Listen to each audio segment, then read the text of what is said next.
Welcome to Hebraic Insights in the Gospels.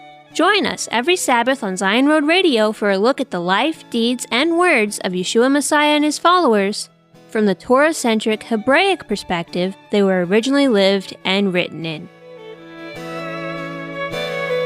Stand at the crossroads and look. Ask for the ancient paths. Ask where the good way is, and walk in it, and you find rest for your souls.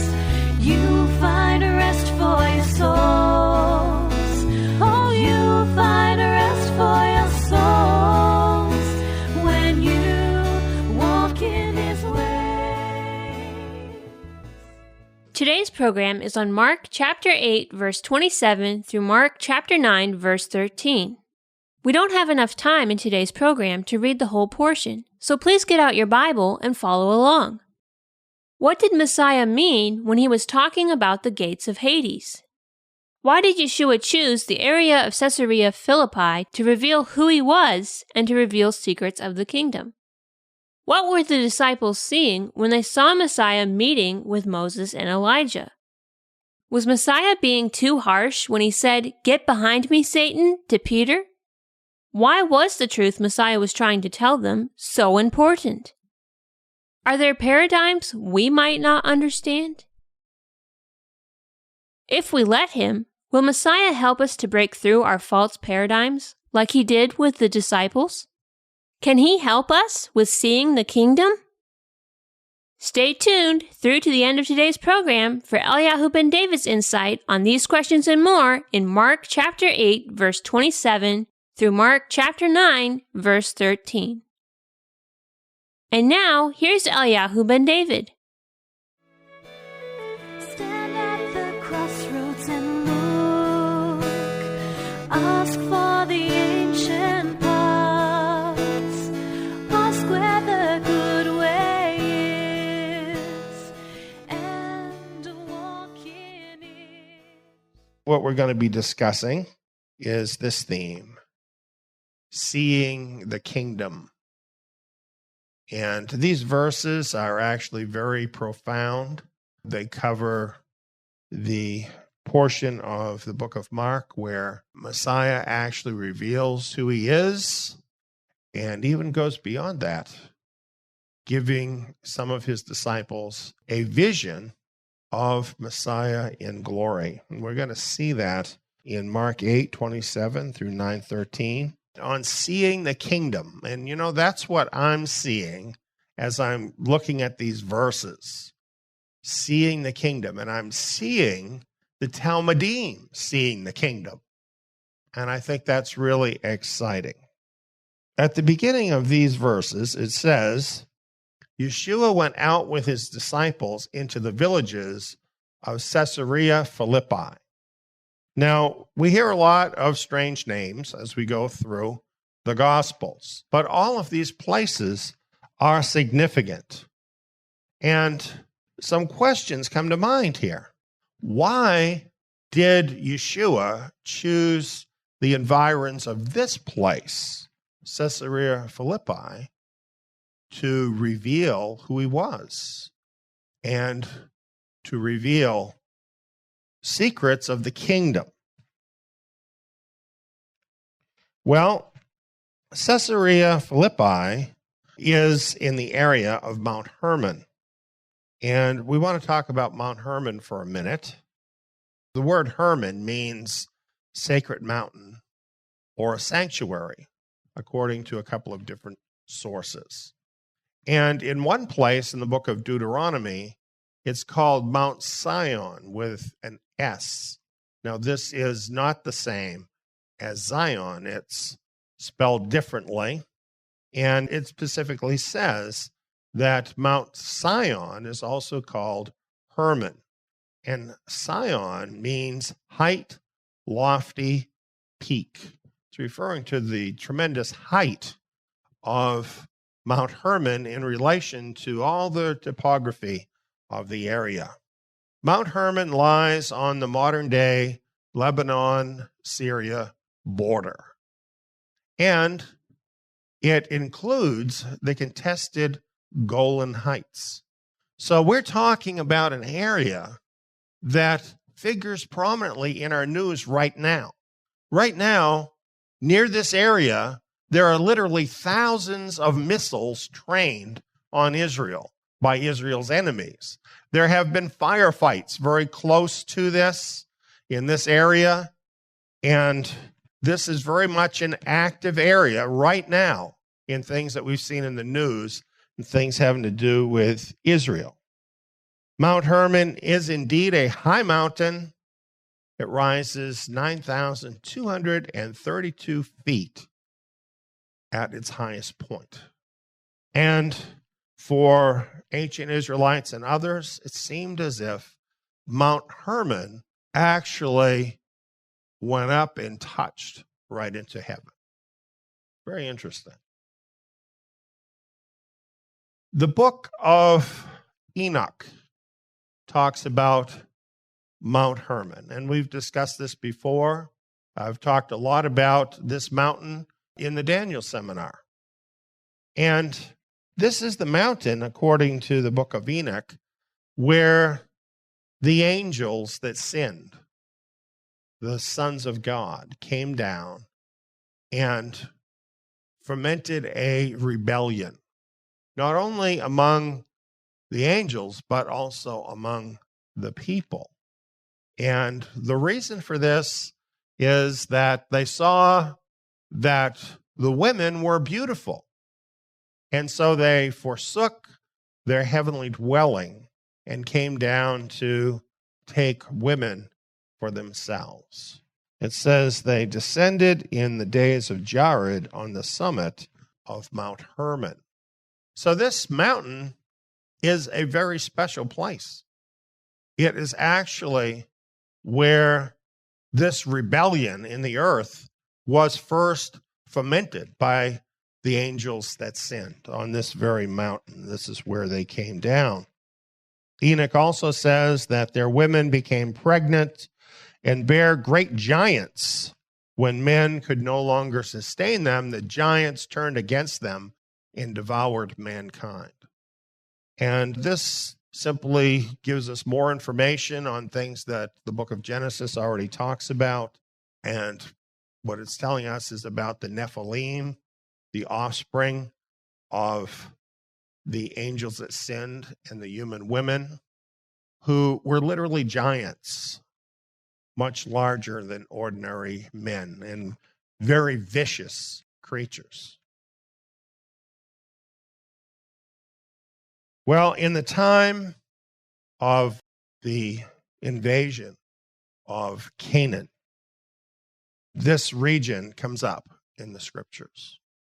We know during the flood, these angels that sinned departed back into spirit form.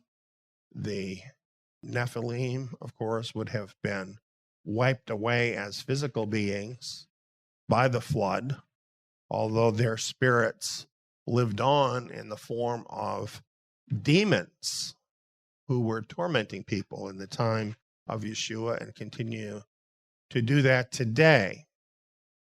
Here's what it says in Deuteronomy. We took the land at the time out of the hand of the two kings of the Amorites, Sihon and Og, who were beyond the Jordan from the valley of the Arnon to Mount Hermon. So we have this whole area stretching from the Arnon to Mount Hermon. So it includes this area we're talking about today. And this region eventually was given to Reuben, Gad, and Manasseh after the Amorites there were destroyed and these powerful kings, Sihon and Og, were destroyed. It says that Og, the king of Bashan, remained of the remnant of the Rephaim. The Rephaim were a branch of the Nephilim.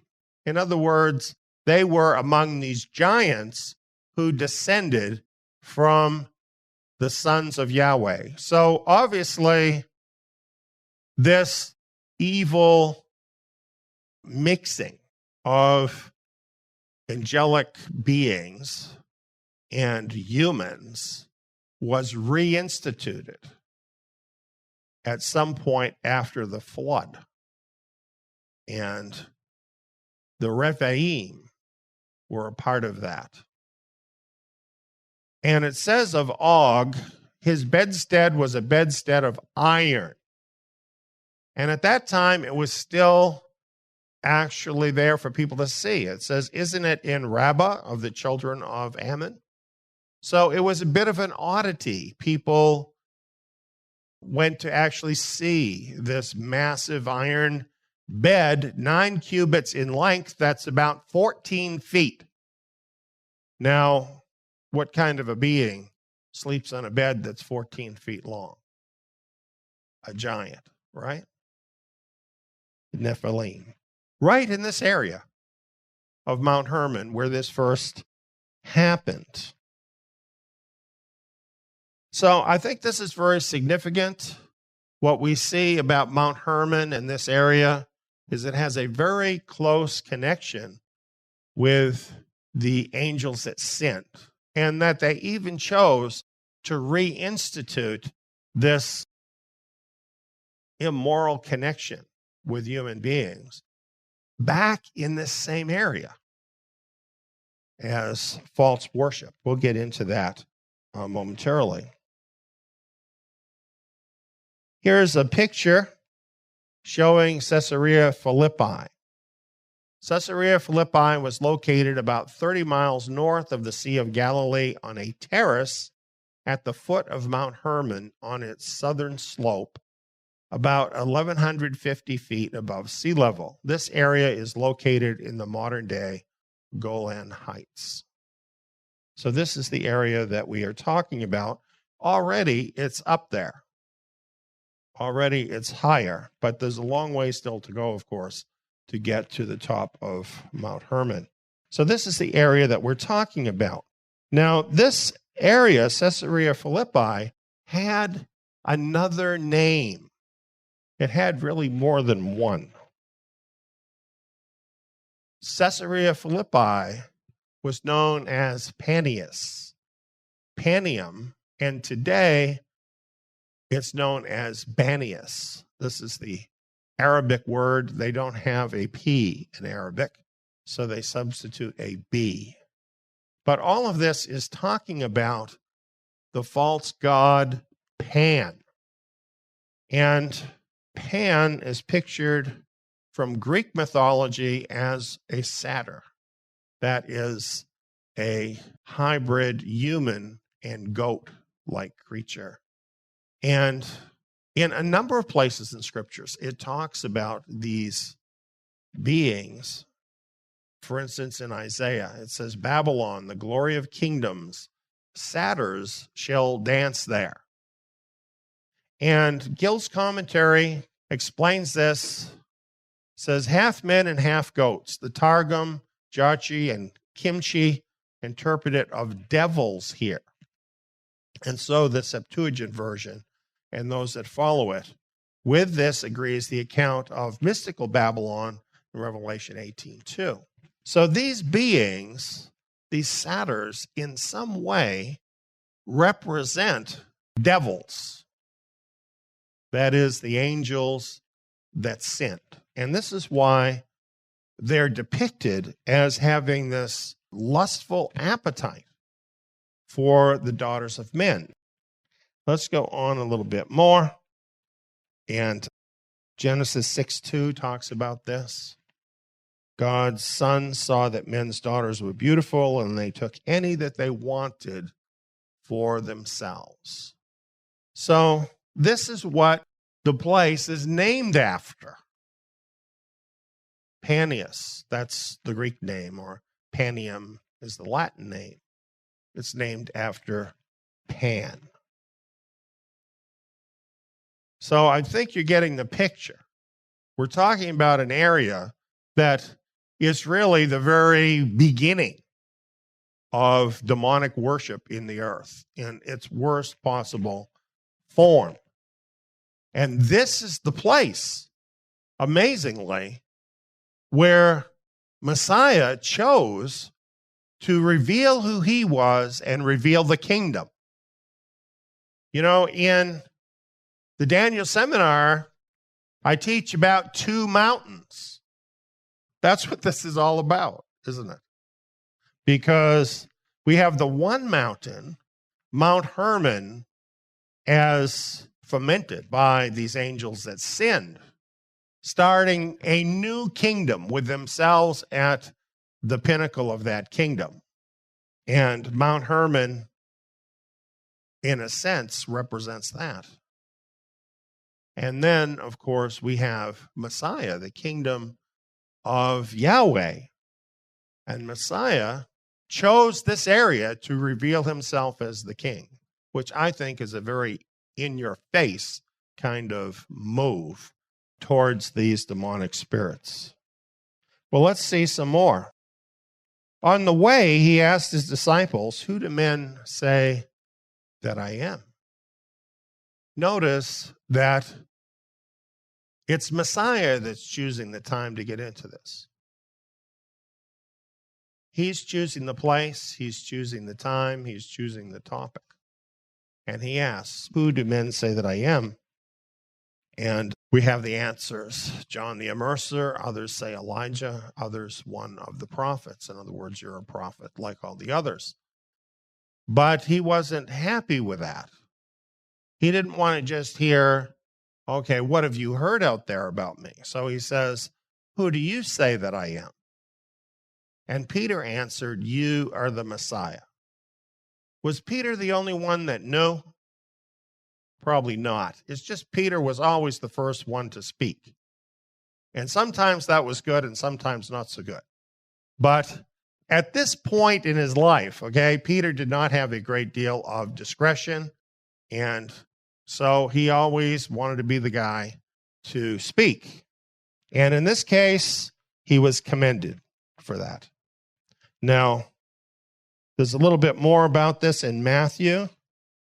And Yeshua answered him, "Blessed are you, Simon Bar-Jonah, for flesh and blood has not revealed this to you, but my Father in heaven. I also tell you that you are Peter," meaning a little piece of rock. "And on this rock," meaning a massive rock, "I will build my assembly. And the gates of Hades will not prevail against it." Well, this is all very interesting. First of all, we see that Peter understood that Yeshua was the Messiah by revelation. And I think that's important. Some people think that Messiah was telling Peter that he was the rock on which the assembly would be built. But as you look at the meaning of the names, you do see a play on words. But he's basically telling Peter, you're a little piece of the bigger rock. It's Messiah that is the rock mass. And Peter is a piece of that, as are other believers. And he says, "I will build my assembly on that rock mass." That is, on himself as the Messiah. He would build his assembly. And he says, the gates of Hades will not prevail against it. Now, I think we all really like how that sounds, don't we? The gates of Hades will not prevail against it. What is he actually talking about in these verses? I will build my assembly, he says. What is his assembly? It's the messianic assembly of renewed Israel. Now here, in many Bibles, you have the word church. And even using the Bible, the word church refers to Israel. It's called the church in the wilderness. But actually, a substitution is made of this word church, because in other parts of the Bible, the same word is translated as congregation or assembly, referring usually to Israel as the assembly of Yahweh. And so it's really kind of false to assign this separate word to something else. And of course, that has to do with maintaining theology, a certain theology. But if you look at what Messiah was actually talking about, he's talking about the messianic assembly of renewed Israel. He's an Israelite. He's the Messiah of Israel. And the Messiah is the king of Israel.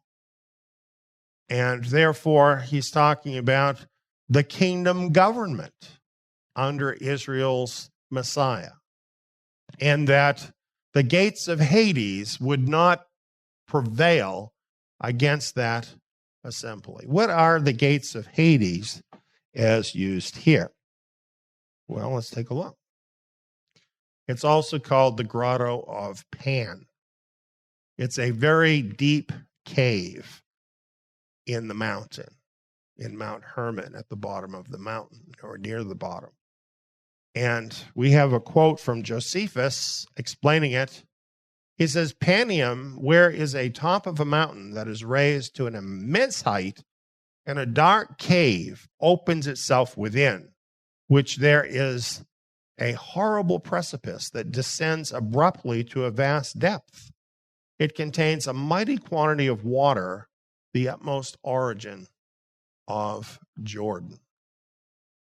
So this cave is so deep that Josephus says in another place that no matter how much cord they would lower down into the cave and into this water to see how deep it was, no matter how much cord they lowered down, they never got to the bottom.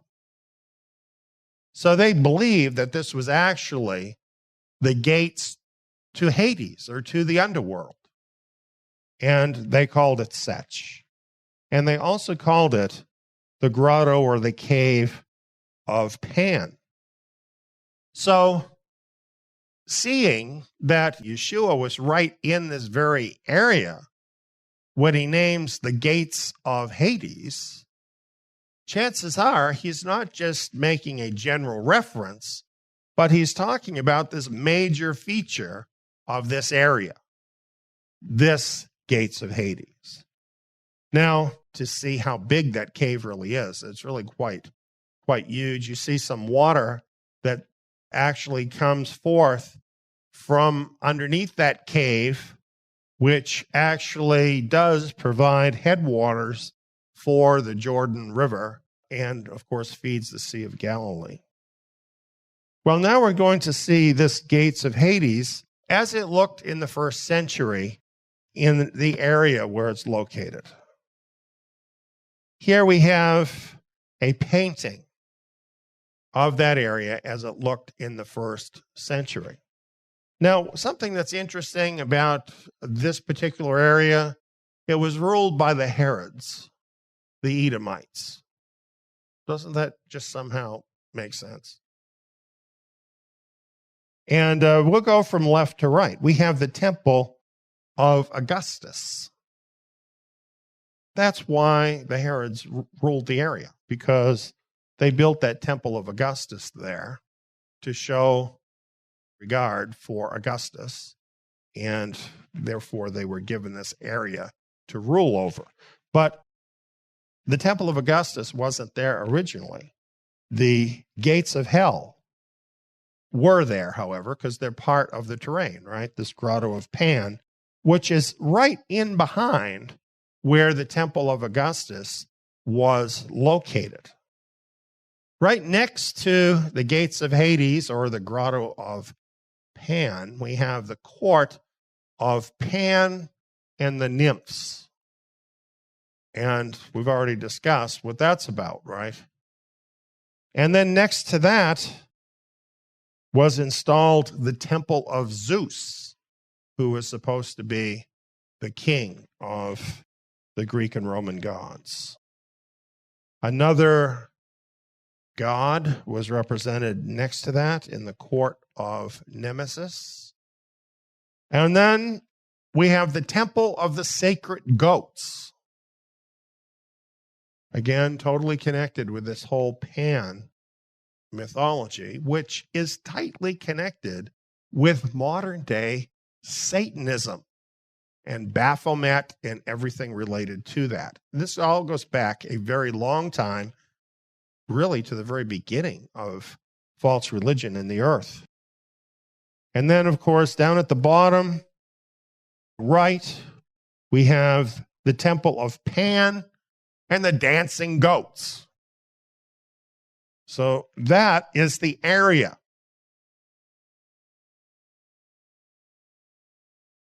I think it's kind of mind-blowing, really, when you look at it. It's just kind of amazing. So, this place at the gates of Hades includes this. The Edomite kingdom, right? And that represents the world. Remember, Yahweh told Jacob's mother, there are two nations in your belly, Jacob and Edom. Edom represents the kingdom of the world. The gates of Hades itself represents death itself. So it's a very big statement to say the gates of Hades will not prevail against the assembly, because that means even death itself cannot stand against the assembly of Yeshua Messiah. And that, my friends, is a guarantee of the resurrection. We have the Temple of Augustus, which is representative of the kingdom of Rome. Very significant, because the book of Daniel talks about a reoccurrence of Rome in the last days. And then we have Pan, Zeus, and the gods, the rebel angelic rulers of this world in the spirit realm. That's who these Greek gods actually are, right? They are actually representations of these demonic spirits who set up another kingdom in order to rule the world. And of course, the scriptures talk about them as the world rulers in the heavenly places. And the really great news is that the Messianic assembly of Israel under Messiah's kingdom will defeat all of them. When it's talking about the gates of Hades will not prevail against it, it's not talking about the gates as defensive, holding back the forces of Hades. No. It is talking about the Messianic assembly assaulting those gates and tearing them down. I get worked up over that.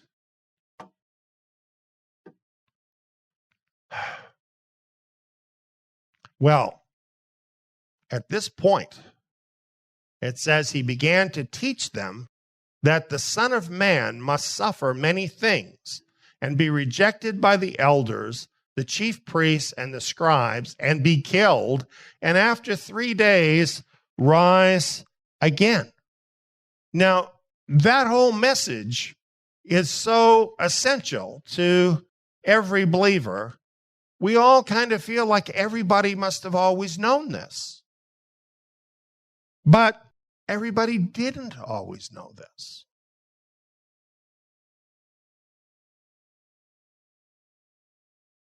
The elders of Israel liked the verses about the victorious Messiah. They liked those verses. They liked the idea of the victorious Messiah coming and leading Israel against every enemy and ruling the world.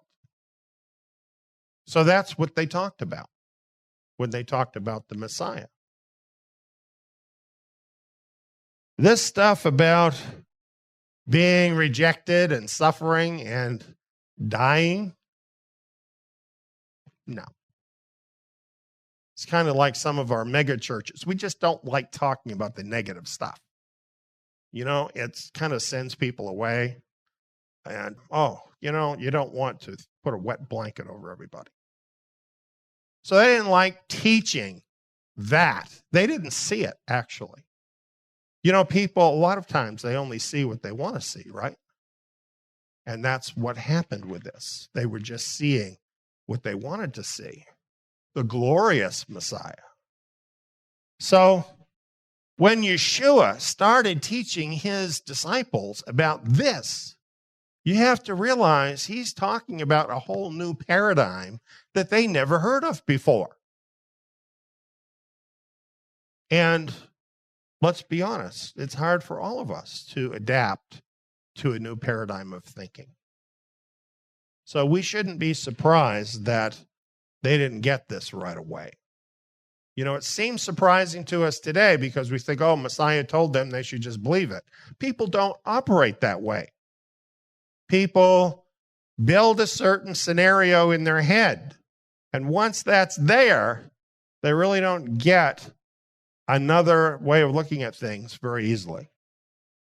However, we do know from Scripture that the suffering servant is essential to the kingdom. And it was there all along in Scripture, Isaiah 53, and so many other places.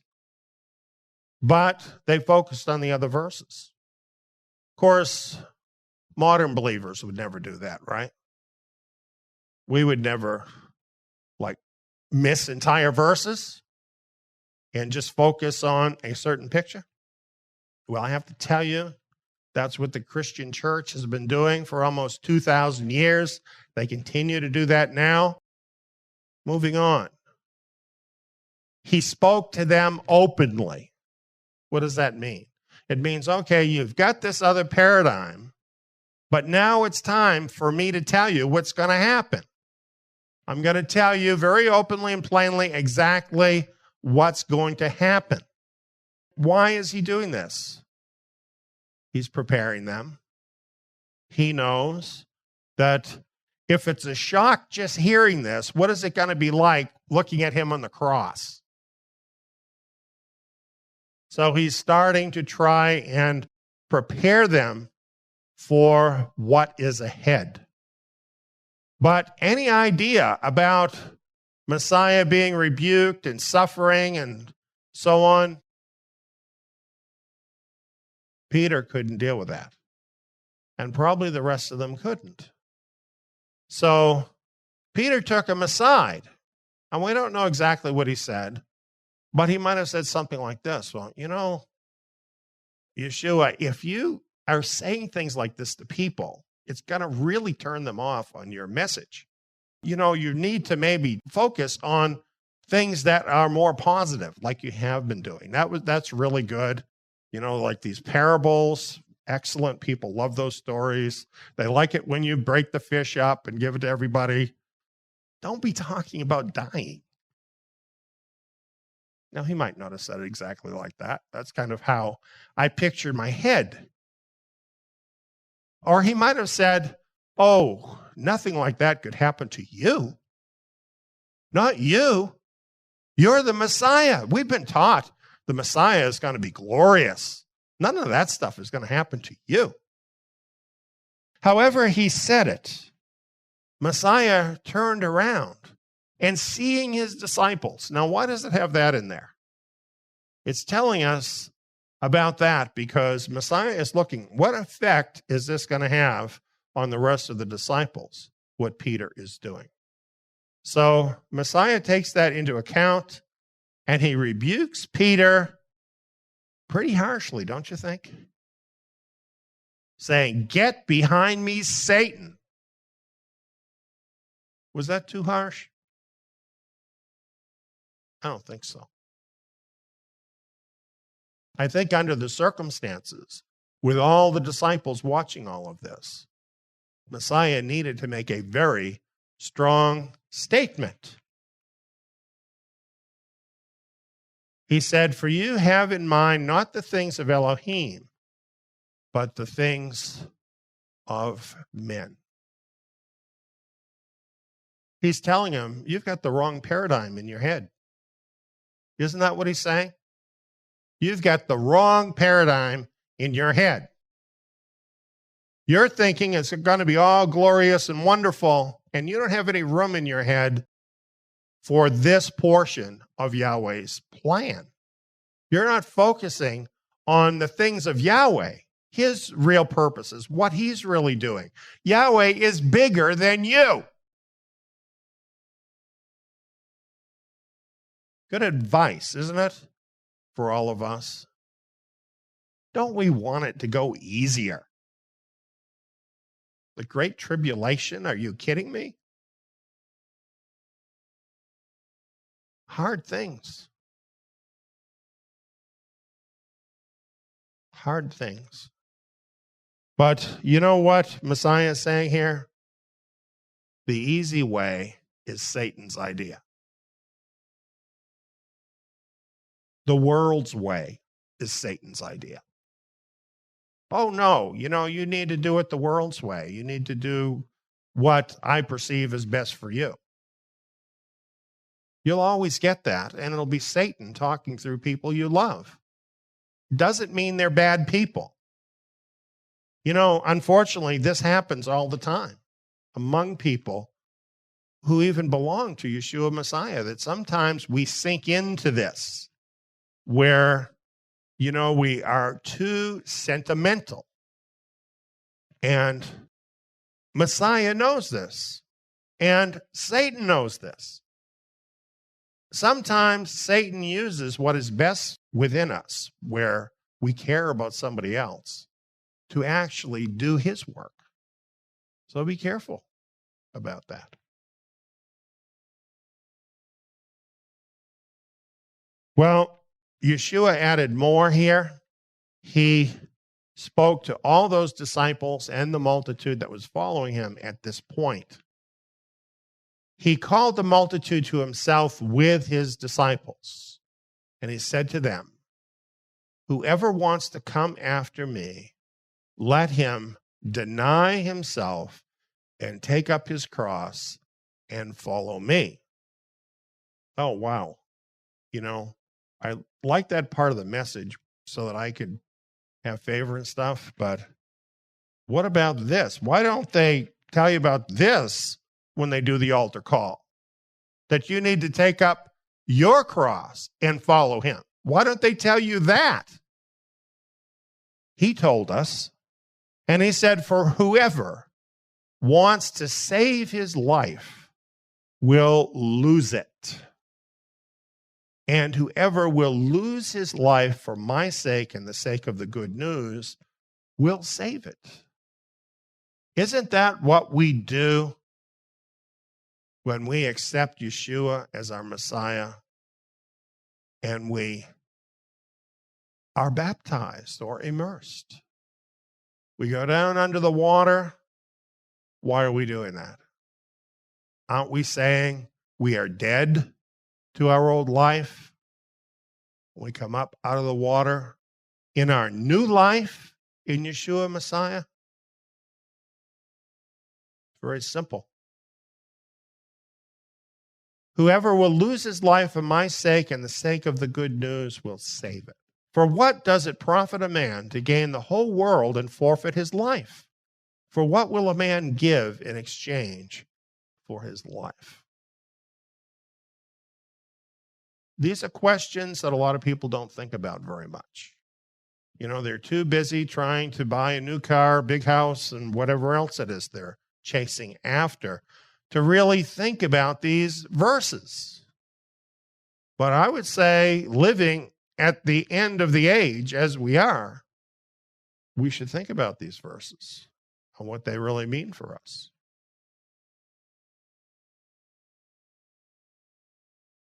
He goes on, for whoever will be ashamed of me and of my words in this adulterous and sinful generation, the Son of Man also will be ashamed of him when he comes, that is, to rule the kingdom on earth in the glory of his Father with the holy angels. Notice is seeing the kingdom and everything he's talking about here, right? Starting from the very beginning here and talking about the assembly, overcoming the gates of hell, talking about himself as the Messiah. Messiah of what? The kingdom. Here again, talking about the future kingdom that will be established on the earth by the Messiah. It's all through these verses. This is the paradigm of Yeshua Messiah. He is seeing the kingdom. He's wanting his disciples to see the kingdom.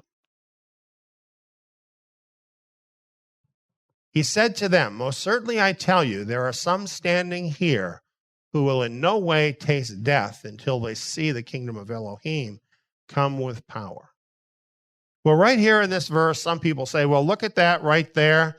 That proves he's not the Messiah because that didn't happen.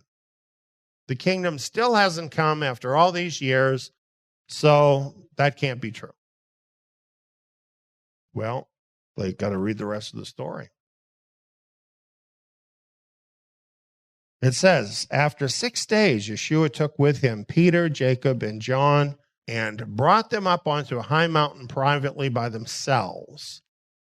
And he was changed into another form in front of them. His clothing became glistening, exceedingly white like snow, such as no launderer on earth can whiten them. Elijah and Moses appeared to them, and they were talking with Yeshua. What is going on here? Well, Yeshua already talked about when he would come in glory, right? The kingdom in glory. So what the disciples are seeing here is what that looks like. Now, how did this happen? Is this an actual event? Are they somehow transferred into the future through time where they're witnessing these things? Are these things somehow happening as sort of a preview of when he does come in glory? Is this a vision? Is this a virtual reality vision? Yes. It's probably all those things. It's probably all those things. But it's nevertheless a very real experience for Peter, Jacob, and John. And what is the high mountain where this is happening? Pretty easy, isn't it? Mount Hermon. I think this is just so significant that Yeshua is revealed in glory with Moses and Elijah on Mount Hermon, the area that the angels that sinned sort of appropriated for themselves. This all by itself is telling us that Yeshua Messiah is far above every principality and power, and that they have no power over him and they cannot stop him from doing the things that he is doing. And to me, that's incredibly encouraging. That is a wonderful thing to be able to see. Well, why is Moses and Elijah here? Moses, a figure that was used of Yahweh to free the people from bondage to this world, to give them the Torah, the commandments of Yahweh. Who could really picture all of this better than Moses, right? He is such a central figure for the nation of Israel. This is totally about Israel in the kingdom. And Elijah, what did he do? He was a messenger of the covenant. He belongs there with Moses because he reestablished the covenant with those who had slidden away from the covenant. And he represents that. as well as other things that we'll be discussing. And they are there with Messiah. And they're talking to Messiah. Think about that. What is that suggesting to the minds of these disciples? Israel. And a completion of Israel with the coming of Messiah in glory. And of course, as we look at this, he's in a different glorious form, whiter than the whitest snow. And I don't think any of us could actually fully imagine what these disciples saw. But it tells us, it says, Peter answered. Now, I don't remember Yeshua asking any questions, do you? But this is what Peter did. He was always answering, whether he was asked a question or not. Peter answered Yeshua, Rabbi, it is good for us to be here. Let's make 3 tents, one for you, one for Moses, and one for Elijah. For he didn't know what to say, for they were very afraid. So just think of that. Peter didn't know what to say, so he said this. I'm just pointing this out because isn't discretion better? If you don't know what to say, what do? Say nothing, right? And of course, he wasn't rebuked for this or anything, but I'm just pointing it out because I think we can learn something from that, that being the first one to speak up is not always a good idea. You might look smarter sometimes just keeping your mouth shut. I've found that sometimes. So anyway, why is he suggesting making 3 tents? I think it's because he doesn't want this to end. I think he's thinking, well, you 3, you seem to get along really good. Let's keep this going. But of course, they didn't need tents. Goes on and says, a cloud came overshadowing them, and a voice came out of the cloud. This is my beloved son. Listen to him. Suddenly, looking around, they saw no one with them anymore except Yeshua only. That's, of course, what this is all about, isn't it? That voice from heaven.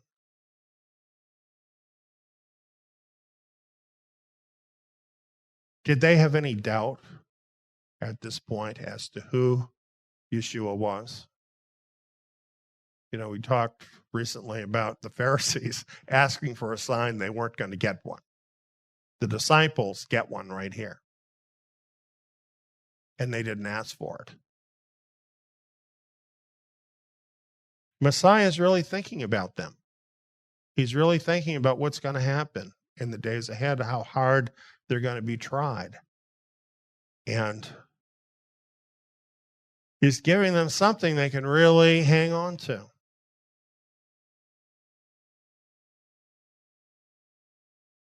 As they were coming down from the mountain, he commanded them that they should tell no one what things they had seen until after the Son of Man had risen from the dead. They kept this saying to themselves, questioning what the rising from the dead meant. So you see, even after seeing this, in their mind, they're still locked in this paradigm about the Messiah. They're still locked in this paradigm of the glorious Messiah. And why is he talking about rising from the dead? That means he's going to have to die, and that can't happen. They just can't allow that to themselves. That's kind of where their head is at. So what goes on now? Well, they asked him a question, saying, why do the scribes say that Elijah must come first? That is, first before the millennial kingdom, before Messiah comes in glory. That's what they're expecting to happen, and that's what they're expecting to happen with Elijah. But now, seeing Messiah in his coming glory, And not only that, he says he's going to die. So, what is this about Elijah? Why do the scribes say that? You can see where there would be confusion. And what they're really doing is they're trying to deal with this paradigm in their head, this false paradigm. They're trying to get it sorted out. That's what they're doing. He said to them, Elijah indeed comes first, that is, before the millennial kingdom, and restores all things. So this is interesting. Messiah is actually agreeing with the scribes about this, that this is going to happen. Elijah is going to come before Messiah comes in glory in the millennial kingdom and restores all things. What are these all things that Elijah is to restore? Well, let's look at that. Malachi 3:1. It tells us, behold, I send my messenger, and he will prepare the way before me. And he's called the messenger of the covenant. Behold, he comes. The scribes, the elders, they understood that this was talking about Elijah coming to prepare the way for the Messiah. Further on in Malachi, it has a few other things connected here to Elijah. And there's more than this, but we don't have time to go into all of it. But Yahweh says, remember the Torah of Moses, my servant, which I commanded to him in Horeb for all Israel, even statutes and ordinances. Well, that doesn't matter anymore because the Torah is done away, right? Wait a minute.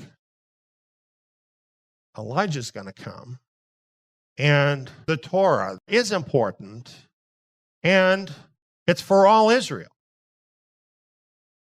And then it says, behold, I will send you Elijah the prophet before the great and terrible day of Yahweh comes.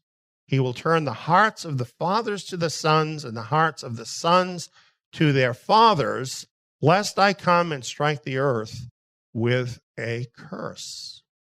The great and terrible day of Yahweh. What is that? Well, this is mentioned in numerous places in Scripture, and it's always been understood as the final judgment.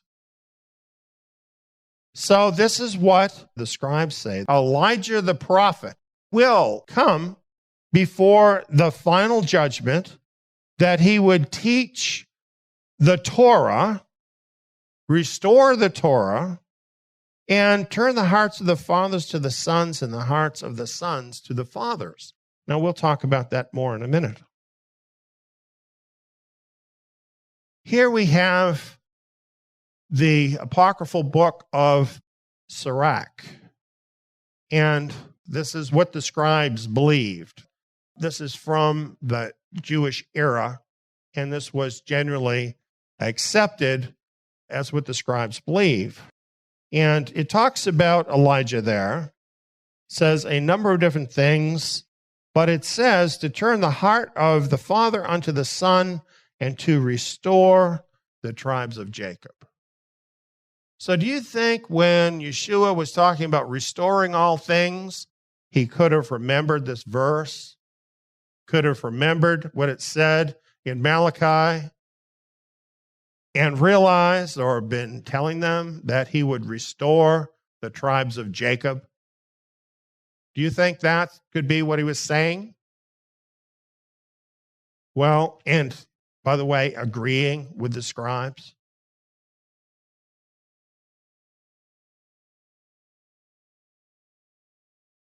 Behold, I will send you Elijah the prophet before the great and terrible day of Yahweh comes. So here's just a recap of the things that we saw here that Elijah must restore. The covenant. He's called the messenger of the covenant, restoring the covenant. And connected with Elijah. We're told to remember the Torah. So he restores understanding of and obedience to the Torah as Yahweh intends. And it says he will turn the hearts of the fathers to the sons and the hearts of the sons to their fathers. He restores the hearts of remnant Israel to their patriarchs, the patriarchs of Israel, the tribes of Israel, to restore tribal order. And this agrees with what the scribes saw this to mean, what Sirach says, that he would restore the tribes of Jacob. These are the things that Yeshua was agreeing with, that the scribes believed and taught, that the scriptures teach. But then after saying that, he throws this in. How is it written about the Son of Man that he should suffer many things and be despised? Well, that's true. That is written about the Son of Man, that he would suffer many things and be despised.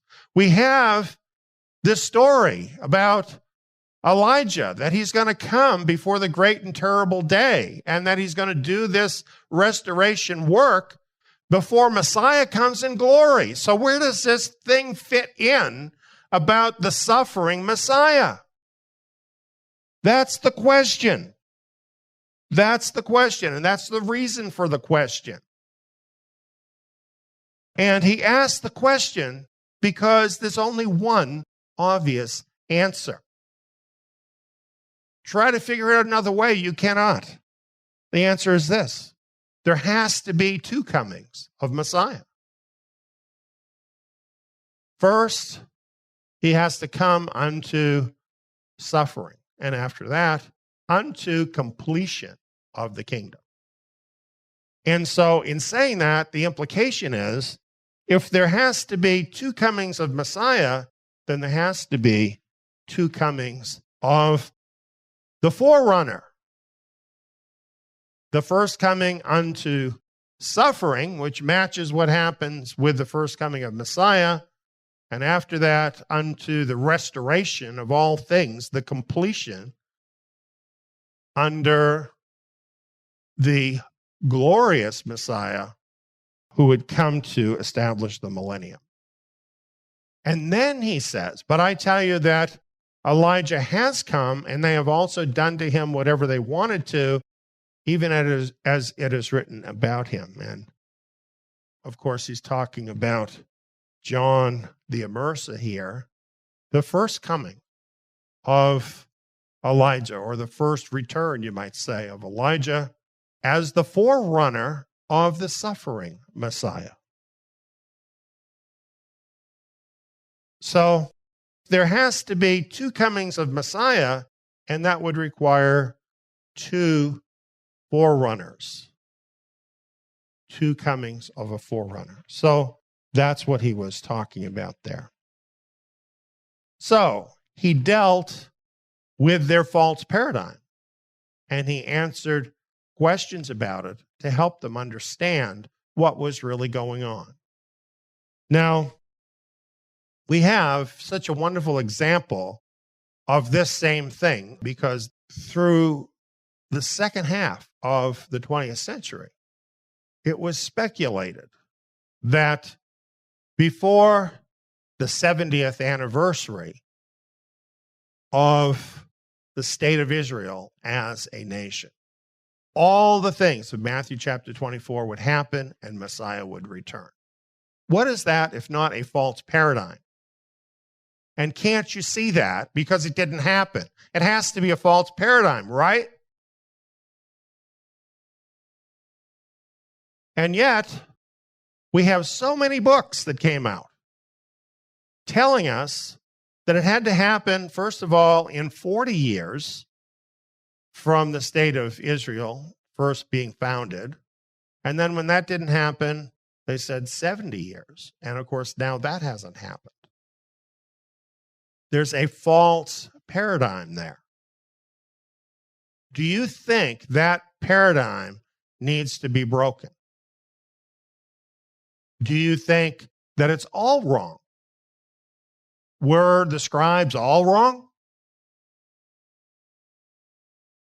They just got some human thinking in there where they weren't seeing everything. Do you think that could happen regarding the state of Israel? I think this is an important concept for us to think about because we will encounter people whose faith will be shaken by the fact that this date has come and gone and the millennial kingdom isn't here. And it's interesting because you probably won't hear a great deal about it for a while. A lot like Yeshua's disciples. Many Christians who had believed in that are going to be kind of in a quandary. They're going to be trying to figure out what's really going on, but they're not really going to want to talk about it very much because they really don't know what to say about it. However, this is going to become like a corrosive cancer to many people. And those who are enemies of the scriptures, they're going to use this against people. This is all going to happen. So we need to understand as we look at this picture that not a new thing to have happen, that people have the wrong picture in their head. And you know, more and more is being restored in these days of a right understanding. And all of this is going to become very clear. It's all going to become very clear. And it's going to become clear in time. In other words, it's not going to be too late for us to find out what the truth is. We're going to learn all of this in time. And we have to trust that. We have to trust Messiah just as he chose exactly the right time and place to begin revealing this truth about himself and about the kingdom to his disciples. He is doing the same for us and bringing us to a place where we can understand what is really going on here in these last days and what the truth is about these prophecies. And it makes the time we're living in a very exciting time as he reveals these truths. So the disciples, they came to see the kingdom. And what about you? What about me? As we follow Messiah, seeing more of the kingdom.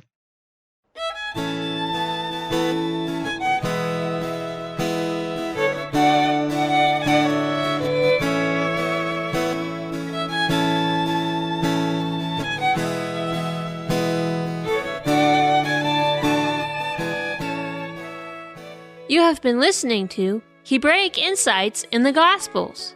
Some of the scripture verses referenced in today's program are Deuteronomy chapter 3, verse 8, Deuteronomy chapter 3, verse 11 through verse 13, Isaiah 13, verse 19 through verse 21, Revelation chapter 18, verse 2, Genesis chapter 6, verse 2, Matthew chapter 16, verse 17 through verse 19, Isaiah 53, Malachi chapter 3, verse 1, and Malachi chapter 4, verse 4 through verse 6.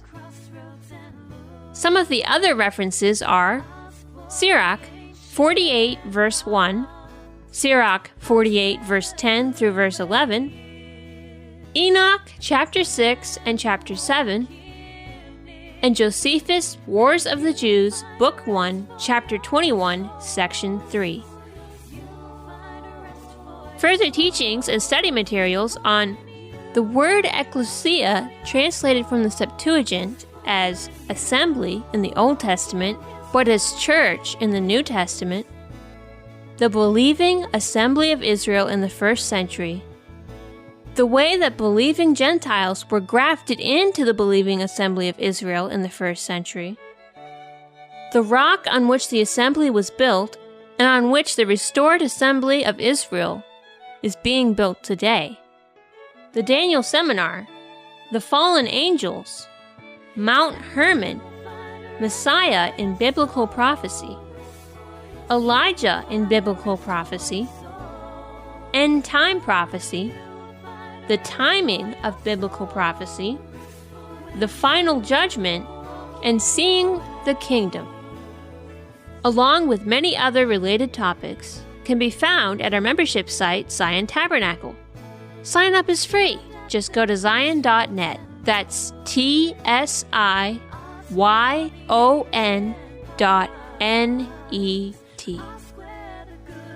New programs on the Gospels will be airing every Sabbath on Zion Road Radio. Tune in next Shabbat to learn more from Hebraic insights in the Gospels. Shabbat Shalom!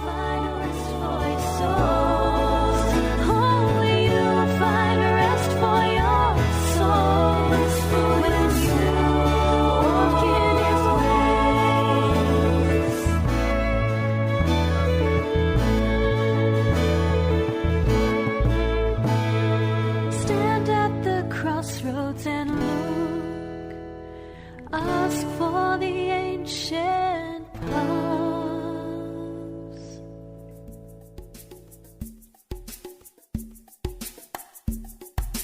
Praise to Yah, Almighty, mighty God. The Christian church system has claimed that Israel is cast off and done away with. However, Jeremiah 31:35-37 says, "Thus says Yahweh, who gives the sun for a light by day, and the ordinances of the moon and of the stars for a light by night, who stirs up the sea so that its waves roar. Yahweh of hosts is his name. If these ordinances depart from before me, says Yahweh, then the seed of Israel also shall cease from being a nation before me forever. Thus says Yahweh, if heaven above can be measured, and the foundations of the earth searched out beneath, then will I also cast off all the seed of Israel for all that they have done, says Yahweh. The sun is still here, and the sea still roars, and the stars still shine. Learn how Yahweh's nation, Israel, is literally written in the stars as a permanent testimony of our God's commitment to his covenant with Israel. Visit our community site, Zion Tabernacle, and sign up as a free member to view Eliyahu ben David's seminar entitled, One Nation Written in the Stars. One Nation Written in the Stars. Now available free of charge as part of Zion Fast Track, our introductory video course. Zion Fast Track will give you the big picture of what God is doing with his remnant nation in this very generation. To sign up and learn more about what other free resources you'll get as a Zion Tabernacle member, go to zion.org and click Join Us. That's TSIYON.org. Then click Join Us. Shema Israel, Yehovah Eloheinu. Shema Israel, Yehovah Echad. Praise to Yah, Almighty, mighty God. Praise to Yah, Almighty, mighty God. Yes, our God is mighty.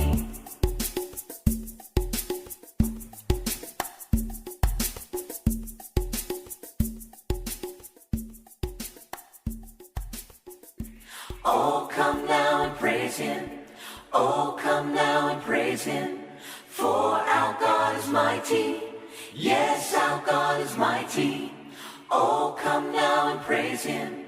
Oh, come now and praise him. For our God is mighty. Yes, our God is mighty.